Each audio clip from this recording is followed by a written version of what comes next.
Durante anos, carregamos a dor de uma experiência traumática que vivemos.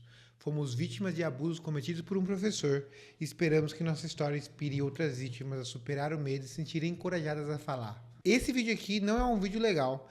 E se esse assunto de abuso sexual infantil e abuso sexual no geral, ele te afeta, eu vou dizer que dessa vez, se você for da comunidade do jiu-jitsu, você não pula esse vídeo. Precisa ser dado luz nesse assunto que tanto afeta a mim e a muita gente. Muita gente pensa, pô, isso aqui me dá gatilho, então eu não vou ver porque eu não quero me sentir mal. Mas, sabe quem que está se sentindo mal também? As vítimas desses tipos de situação, as vítimas que sofreram caladas por anos e precisam da nossa voz, precisam da nossa participação nas denúncias para acabar com isso no meio do jiu-jitsu. Essa semana foi preso um professor de jiu-jitsu acusado de ter estuprado crianças entre 2011 a 2018. Crianças estas que eram seus alunos. E os crimes libidinosos eram praticados durante a noite, quando esses menores estavam dormindo. Há diversas provas nesse sentido. Até o momento, 12 menores, e hoje adultos, porque os fatos aconteceram entre 2011 a 2018, já prestaram esclarecimentos, o que fundamentou a prisão temporária deste sujeito. Além disso, segundo a polícia, foram apreendidos também imagens mantidas em aparelhos eletrônicos, o que demonstrava e comprovava a materialidade destes crimes. Crime praticado, estupro de vulnerável. Quando acontece estupro de vulnerável? Quando a vítima tem de 14 anos para menos, consentindo ou não, e aí pouco importa, isso é estupro de vulnerável, ou quando a vítima, e aí pouco importa também a idade, se ela não tiver capacidade de resistir, seja porque está muito bêbada, seja porque está dormindo, seja porque foi dopada, etc. Tanto um quanto o outro, se o aluno tinha menos de 14, ou estava dormindo, ou sob efeito de remédio, estupro de vulnerável. E nestes crimes, a prescrição somente começa a correr depois que a vítima completa 18 anos. Por fim, deixo aqui registrado minhas solidariedades às vítimas, que elas se recomponham dentro do possível e que a justiça seja devidamente feita. O nome do cara que cometeu essas atrocidades é Alcenor Alves. Ele era um professor muito famoso em Manaus e já havia histórias, já havia conhecimento de pessoas de que ele cometia esse tipo de coisa. Ele cometeu isso por anos. Se você entrar no Instagram desse arrombado, o que você vai ver? Só foto de criança. Foto no pódio com as crianças, foto junto das crianças, foto elogiando as crianças. E isso é nojento, isso é escroto e isso é muito preocupante. Por quê? Passou pelo menos uma década dentro da modalidade, fazendo o que bem quis, e com conhecimento de outras pessoas que, infelizmente, não puderam denunciar. As vítimas estão levantando a voz agora e, felizmente, esse monstro imbecil foi preso. O negócio é, o mal só triunfa quando o bem se cala. Então, esse vídeo aqui, apesar de ser um vídeo de um assunto muito sério, não condiz com o conteúdo desse canal. Eu preciso que você assista e tome consciência para que não aconteça com você, com seu filho, com um amigo ou com um conhecido do jiu-jitsu. Às vezes você sabe de uma história que aconteceu em outra academia que nem é do seu conhecimento. Denuncie isso o mais rápido possível. Pelo menos não fique calado, porque é com isso que esses caras contam, é com esse tipo de atitude que os caras contam. E eu sei que existem denúncias de abuso em todas as modalidades, todos os esportes, todos os locais, em família, dentro de família, mas eu sou da comunidade do jiu-jitsu. E infelizmente, isso acontece dentro do jiu-jitsu mais do que a gente deveria querer. E eu vim trazer luz para esse assunto, usar o pouco de voz que eu tenho para poder lembrar vocês de alguns fatos, lembrar vocês de algumas coisas e não deixar cair no esquecimento certas medidas que precisam ser tomadas com urgência. Precisam ser tomadas com urgência porque crianças, mulheres, pessoas indefesas, pessoas que entram na modalidade com uma promessa de que a modalidade vai fazer bem para elas, sofrem com isso. Isso pode ser ruim para a imagem do jiu-jitsu, isso, eu sei disso, por isso que eu pensei muito em fazer. Mas sabe, quem que sofreu mais do que a imagem do jiu-jitsu vai sofrer? As vítimas que passaram por esse tipo de coisa. Eu vivo no tatame desde 2002. A minha vida inteira, praticamente, eu fiquei dentro de um tatame de jiu-jitsu. E os exemplos que eu tive sempre me levaram a crer que esse tipo de crime é inconcebível de acontecer dentro do tatame. Só que por viver no tatame por tantos anos, eu já vi, já presenciei, já conheci, já ouvi histórias, já conversei com gente que sofreu por isso. E isso daí só acontece porque o controle exercido dentro das academias de jiu-jitsu é muito grande. E eu sei que tem professor que exerce controle sobre os alunos no sentido de não pode visitar a academia, não pode trocar de equipe, se mudar é creonte, é nós contra eles, pelo bem do aluno.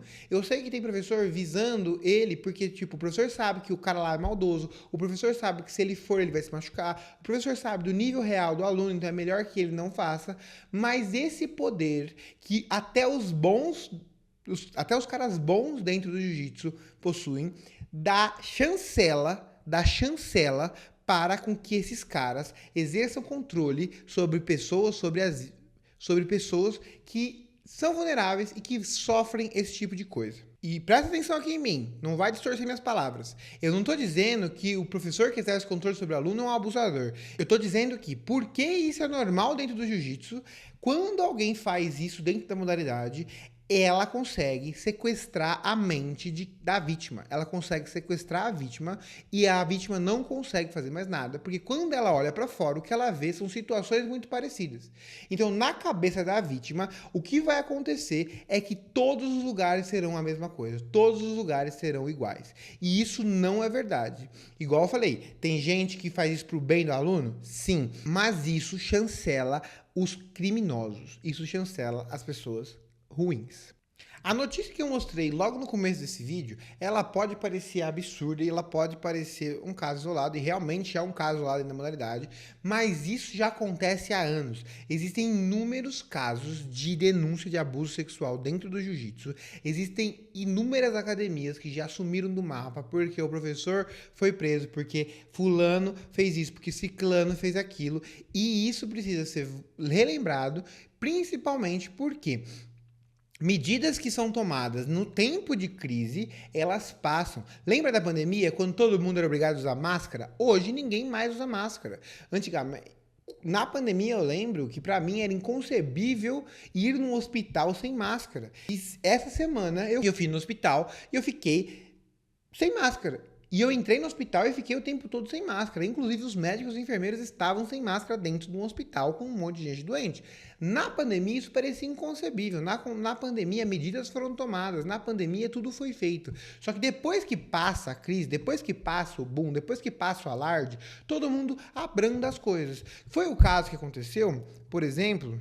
Foi o que aconteceu, por exemplo, com o caso que aconteceu na academia do Cyborg. Brasileiro campeão mundial de jiu-jitsu é acusado, em 2021, isso, 13/10/2021, de acobertar casos de abuso sexual em sua rede de academia nos Estados Unidos. O que aconteceu, basicamente, você pode ler essa matéria do Globo, vai estar na descrição desse vídeo aqui. Aconteceu que um professor, ele foi acusado 3 vezes de agressão sexual contra uma garota de 16 anos, que era sua aluna e uma amiga íntima da família. Hoje o caso não resolvido e as denúncias de má conduta sexual estão abalando o esporte, perseguindo uma de suas figuras mais poderosas, Roberto Abreu. Ele era professor de longa data e amigo íntimo do acusado de agredir uma jovem... abusar de uma jovem de 16 anos. Muitos na comunidade de jiu-jitsu afirmam que Abreu poderia ter usado sua influência para expor e denunciar a má conduta sexual do amigo.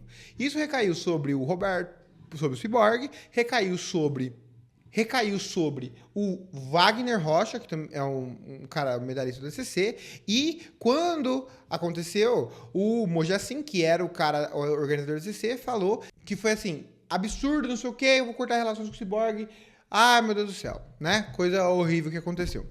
E eu vou deixar essa matéria aqui para vocês lerem com calma. O Cyborg fez a declaração dele, o Wagner Rocha fez a declaração dele, e aqui tem tudo nessa reportagem, tem tudo juntado, todas as informações relativa a esse caso específico. Só que o meu problema não é esse caso. Quando aconteceu isso, obviamente, o Cyborg se defendeu, obviamente, foram tomadas medidas dentro da academia dele, foram tomadas ações. O que acontece? Dentro daquele período de tempo ali, de outubro de 2021 até o comecinho de 2022, houve uma conscientização muito grande dentro do esporte em relação a isso. Até mesmo dentro da equipe do Cyborg, ele fez um comitê lá de denúncia, blá blá blá, que na época a Meg Trindade, que era a namorada dele, era a presidente. No fim das contas, o que aconteceu? Não sabemos. O comitê de denúncias lá da equipe, que a presidente era a Meg, ela separou do Cyborg, ela não é mais da equipe do Cyborg, ela era de outra equipe hoje. A gente não sabe o que aconteceu com esse comitê. E a gente não tem que visualizar, vibrar só com uma academia. Isso, outro caso de abuso sexual dentro do esporte, aconteceu dentro da academia do Lloyd Irving, que é outra equipe grande dos Estados Unidos. E quando você vai no Reddit e pesquisa sobre isso, sexual assault em BJJ, que é a palavra certa para estupro, só que em inglês, você acha vários casos. E aí, aqui é o print do post do Reddit, e a pessoa tá perguntando.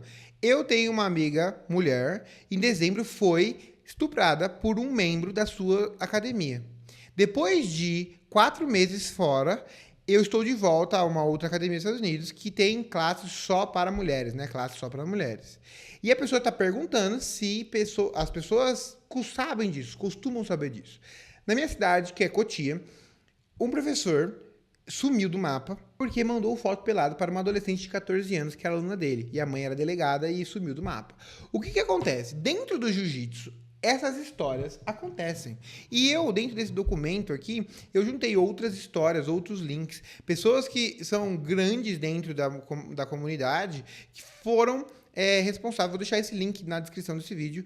E aqui, cara, a IBJJF fez uma postagem formal, vamos dizer, né? E ele tá falando aqui, ó. A Confederação Brasileira de Jiu-Jitsu e a Confederação Internacional de Jiu-Jitsu expressam profunda indignação em relação às alegações de abuso sexual cometido no jiu-jitsu pelo instrutor Alcenor Alves Soeiro contra menores, como foi reportado na mídia. Esses crimes são inaceitáveis e violam o direito mais fundamental e os princípios do esporte. A SBJJ e a IBJJF informam que Alcenor Alves Soeiro vai ser permanentemente banido dos rankings dele, né, da sua graduação, e não vai poder mais participar em eventos e promover atividades dentro da entidade. A CBJJ e a IBJJF repudiam comportamentos que violam a integridade e segurança dos praticantes de esporte, especialmente quando as vítimas são crianças e adolescentes.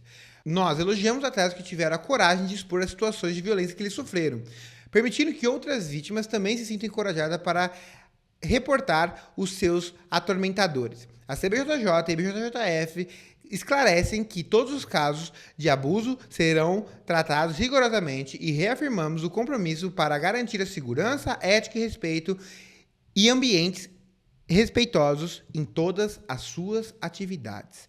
Prestem atenção. O que eu quero? Eu quero levantar, eu deixei um textinho aqui, eu quero levantar uma coisa que eu quero levantar um questionamento que o professor Rodrigo Cavaca levantou num post do Instagram dele há alguns dias atrás.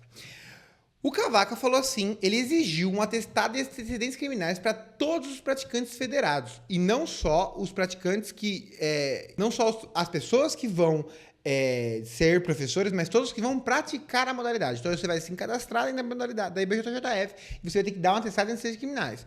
Uma rigidez maior nas avaliações dos documentos para se conseguir um certificado da faixa preta. E ele pediu essas duas coisas no post do Instagram dele. E aí, cara, eu quero te mostrar, eu não vou falar, eu vou mostrar, eu vou provar como é fácil ser um professor cadastrado, federado na IBJJF. O que eu fiz? Hoje, por causa disso, eu fiz uma coisa que eu não faço. Eu tenho um problema com essa graduação da IBJJF. Então, o que eu fiz? Eu entrei dentro do meu cadastro aqui da IBJJF, você pode ver que sou eu, né? Minha carinha aqui jovem. E eu vim aqui, ó, Black Belt Certificates. O que eu fiz? Eu pedi o meu certificado de Black Belt. Até então, eu não tinha... Pode ver, ó, criado dia 2 de dezembro. Fiz hoje esse pedido. Até então, eu não tinha feito o pedido da IBJJF. Então, o que eu fiz? Se você for ver, ele está pendente de impressão. Olha só como é que foi.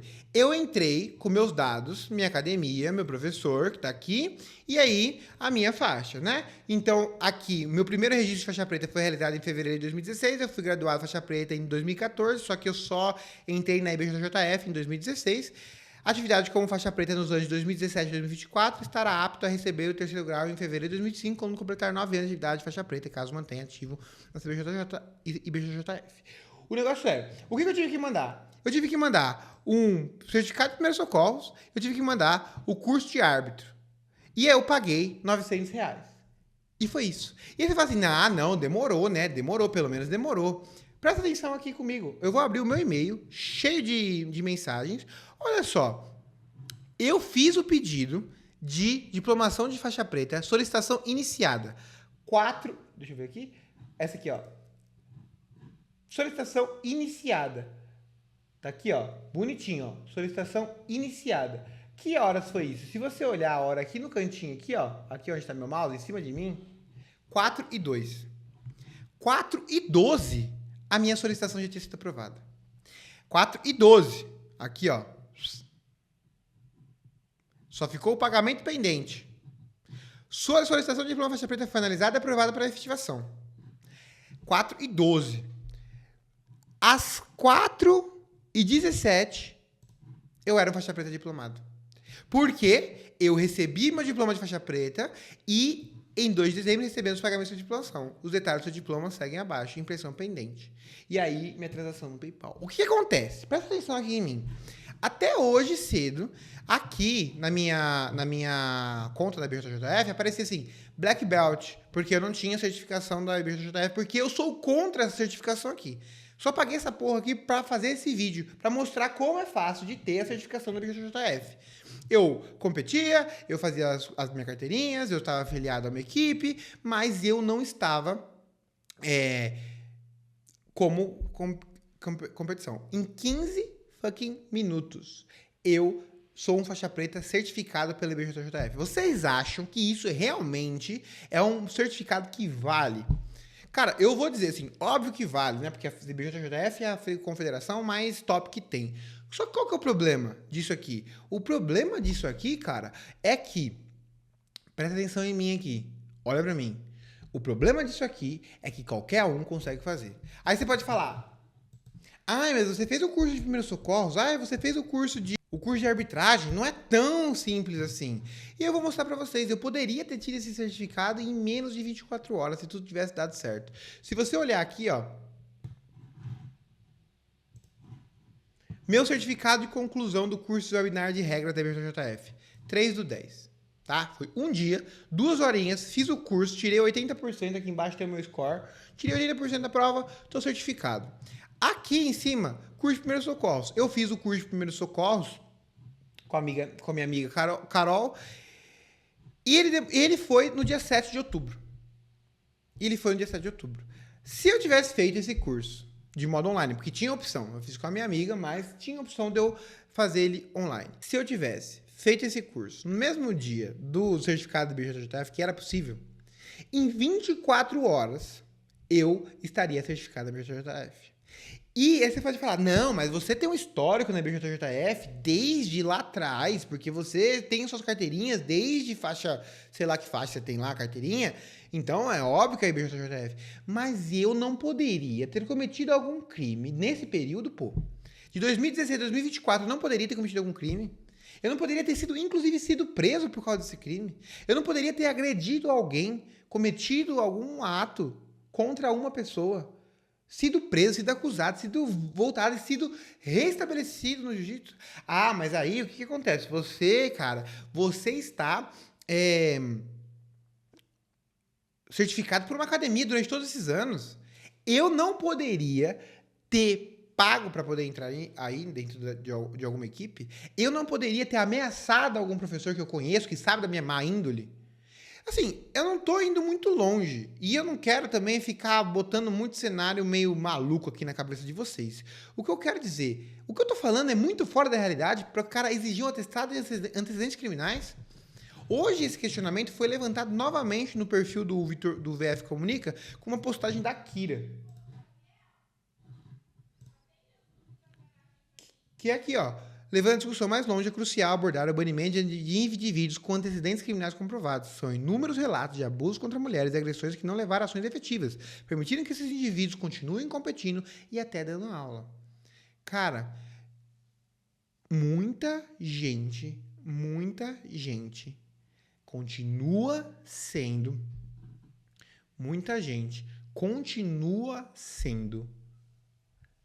ativo dentro da comunidade do jiu-jitsu sem um atestado de antecedentes criminais. Você tá entendendo isso? Ah, mas o cara, ele se reformou, ele teve não sei o quê. Cara, certos crimes, como abuso sexual, abuso contra menor, estupro de vulnerável, não há reforma que faça eu acreditar que esse cara, não há prisão, cadeia que faça eu acreditar que esse cara merece ter uma posição de controle dentro de uma modalidade como o jiu-jitsu. Existe algo que chama sistema Iemoto. É o sistema feudal de distribuição de poder. O que acontece? Na época feudal, as pessoas tinham um ofício. Então, existia um ferreiro, existia um marceneiro, existia uma pessoa que fazia um serviço. E quando essa pessoa queria ajuda ou queria passar essa habilidade para frente, o que ela fazia? Ela pegava um aprendiz e passava esse conhecimento aos pouquinhos para aquela pessoa. Até porque, para não haver dois ferreiros, né? O cara não se formar e haver dois ferreiros e o cara perdeu o emprego dele porque o cara mais novo faz mais rápido, tem mais energia, aquele negócio todo. Então havia um sistema de controle de poder chamado sistema Iemoto. Se você botar no Google, você vai ver que esse sistema literalmente significa sistema de grão-mestre. Faz com que decisões sobre ensino, aprendizagem, escolha de repertório, entre outros aspectos sejam feitos apenas pelo Iemoto de cada escola. O que é o Iemoto? O Iemoto é a figura central, o líder, o principal pessoa de poder. E a hierarquia do sistema Iemoto era baseado numa hierarquia posicional, ou seja, cada vez que você subisse um pouquinho no ranking, você tinha um pouquinho a mais de privilégio, você estaria um pouquinho a mais perto do mestre e você teria acesso a conhecimentos que você não tem no dia de hoje. Você não teria acesso. Então, quanto maior o vínculo de família, quanto maior o vínculo de nós com eles. Está percebendo alguma coisa estranha, parecida com a modalidade que você aprende? Jiu-jitsu é assim. Jiu-jitsu usa uma hierarquia no sistema Iemoto. Você pega pessoas que têm pontos definidos, hierarquia. O cara está definido aqui, ó. Eu sou o detentor do conhecimento e eu te passo esse conhecimento quando eu quiser. Esse é o primeiro ponto. Quem está perto de mim tem mais benefícios. Segundo ponto. Terceiro ponto. Todas as decisões são feitas pelo Iemoto, que é a pessoa de maior figura dentro daquela escola ali. Isso aqui, cara, é o resumo das artes marciais. Isso aqui é executado desde a época do Japão feudal. E a gente não superou esse negócio de creonte. A gente não superou esse negócio de, olha, eu vou... aqui na nossa academia é nós contra eles. Você não pode mudar de academia. Você não pode visitar o fulano. Você não pode visitar o ciclano. Você não pode treinar com o seu amigo que treina no meu inimigo. Por quê? E isso vai fazer com que cada vez mais pessoas tenham poder, pessoas mal intencionadas tenham poder sobre pessoas que são vulneráveis.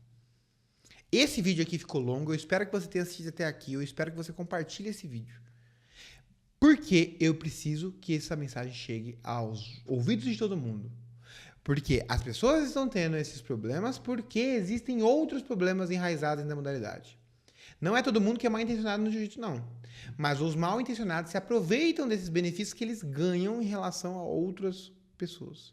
Isso acontece em toda arte marcial? Sim, isso acontece em toda arte marcial. Mas eu estou falando do jiu-jitsu. A única modalidade que eu sou ativo na comunidade, que eu tenho voz, é o jiu-jitsu. Então eu prefiro concentrar no jiu-jitsu para que seja de exemplo para as outras modalidades. Então, esse negócio tem que acabar. Visita na academia. O aluno é um cliente. Ele não é seu filho, ele não é seu amigo, ele não é seu colega, ele não é nada, ele é seu cliente. E como cliente, ele tem direito de escolher onde ele vai treinar, ele tem direito de fazer qualquer coisa. Se o cliente da Blue Fit for fazer uma visita na Smart Fit, a Blue Fit não vai proibir o cara, não vai fazer o cara passar no corredor, não vai humilhar o cara, não vai bater no cara. A Blue Fit não vai fazer isso porque ele foi visitar a Smart Fit. cliente de um serviço que chama aula de jiu-jitsu. Não existe nada mais. Relações de amizade são cultivadas dentro do tatame? Sim. O professor, ele pode ser amigo dos alunos? Ele deve. Mas ele tem que ter um controle nos seus impulsos animalescos em relação ao poder que ele exerce sobre a pessoa. Ele vai poder ser amigo do aluno, ele vai poder participar das coisas do aluno, ele vai poder viver a vida do aluno quando ele for uma pessoa normal. Não uma pessoa louca querendo poder e angariar pessoas para o seu clubinho. Porque é isso que acontece hoje. Tá? Prestem atenção nas mulheres que treinam com você. Presta atenção os tipos de piadas que são feitas. Presta atenção no tipo de conversa que é feita. Presta atenção no tipo de atitude que se tem em relação às mulheres dentro do tatame. Porque isso já é um sinal.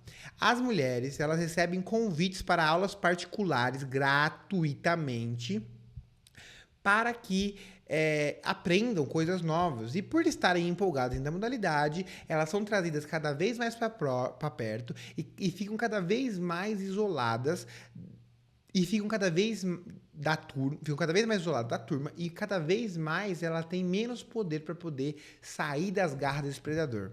A primeira coisa que um predador faz é afastar essa pessoa do grupo, é fazer com que ele seja a única figura de controle ali, de proximidade dela dentro daquele ambiente. Eu vou ler para vocês aqui, eu não tô tirando isso da minha cabeça, não. Existem vários sinais que podem indicar que uma pessoa está abusando de outra. Controle. O abusador controla a vida da vítima, monitorando onde ela está, com o que ela está, exigindo respostas imediatas, exigindo saber senha, redes sociais e outras contas. Depreciação. O abusador pode insultar a aparência, a inteligência ou o interesse da vítima, tentando humilhá-la na frente das pessoas. Ameaças. O abusador pode ameaçar, ferir ou matar a vítima, seus animais ou seus familiares. O abusador culpa a vítima pelo seu comportamento abusivo e não se responsabiliza por suas ações. Isolamento. O abusador impede que a vítima passe tempo com a família ou amigos e desfrutar de hobbies e outras atividades. Dependência. A vítima pode se sentir dependente do abusador, tanto financeira, emocional ou fisicamente. E mudança de padrão. A vítima pode perder a sua essência, ou seja, mudar de comportamento e hábitos e aparência, ou de como ela se relaciona com as pessoas. O abuso psicológico pode afetar tanto a saúde mental quanto a física da vítima. Se você ler um pouquinho sobre isso, e se você botar, isso aqui é uma visão geral criada por IA do Google. A resposta é boba, é fácil de encontrar e é muito simples de você atestar e de você verificar como que isso pode estar acontecendo na academia. Se isso estiver acontecendo, e a pessoa for um vulnerável, for um adolescente, você estiver sabendo, denuncie no conselho tutelar. O conselho tutelar, ele tem ferramentas para poder fazer com que essa criança se sinta protegida, tire essa criança do ambiente, faça com que essa criança consiga se libertar do abusador e tudo mais. Se você sentiu, soube de alguma coisa, porque nesse caso aqui, provavelmente as pessoas não sabiam o que fazer e ficaram em silêncio e sabiam que o cara fazia esse tipo de coisa, e ficaram em silêncio porque não sabiam o que fazer. Denunciem para o conselho tutelar. Se a denúncia for em relação a violência física contra a mulher, sexual contra a mulher, denuncie na delegacia de polícia. A denúncia anônima pode ser feita no 181, a denúncia de um caso em flagrante, alguma coisa que já é mais grave, pode ser feita no 190.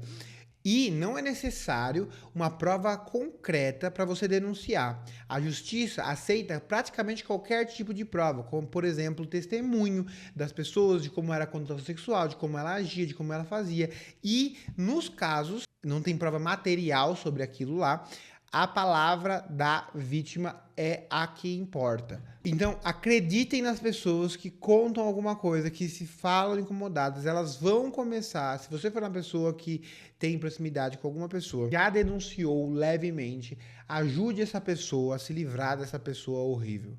Avise a federação para que essa pessoa seja investigada criminalmente, no Tribunal de Justiça Desportivo, onde for, para que isso se resolva. E o problema disso aí é o quê? Você, que tá aí a pessoa normal, que vai presenciar, que vai ser a pessoa que vai denunciar esse tipo de situação, não sabe nem o que fazer. Porque isso não é claro. E uma cartilha contra o estupro, uma cartilha contra abuso sexual, ela precisa ser clara. A IBJJF precisa tomar medidas de que fazer, como fazer e precisa principalmente adicionar medidas na sua federação, medidas do seu comportamento geral do esporte para que proteja todo mundo. Se todo mundo for obrigado a federar e essa federação for barata, for acessível e um valor irrisório, nem que não seja para competir, mas obrigado a federar para contagem de tempo de faixa e essa contagem de tempo de faixa precisar de documentos, cara, isso já vai resolver muita coisa. Porque documento, nada ganha de documento de prova. Se o cara não tem um atestado de antecedentes criminais, ele não deve estar dentro da modalidade, ele não deve estar apto ao jiu-jitsu. E é óbvio que é a federação, seus advogados e as pessoas que são responsáveis pelo esporte que devem estar atrás disso. A gente tem que usar a nossa voz para poder ajudar as vítimas, para poder denunciar essas pessoas e para poder fazer a federação acordar. Nota de repúdio depois que 1 milhão de crianças foi estuprada, não adianta. Não adianta. Esse é um vídeo sério, esse é um vídeo que não é pra estar no meu canal. Esse vídeo era um vídeo que eu não queria fazer, mas ele precisa ser feito. Esse é um vídeo que precisa correr e esse é um vídeo que precisa que todo mundo bote a mão na consciência e esteja atento. Certo? Cuide das pessoas perto de você, proteja o jiu-jitsu desse tipo de pessoa e se você tiver alguma informação, denuncie. O jiu-jitsu precisa que mais pessoas de bem tenham voz.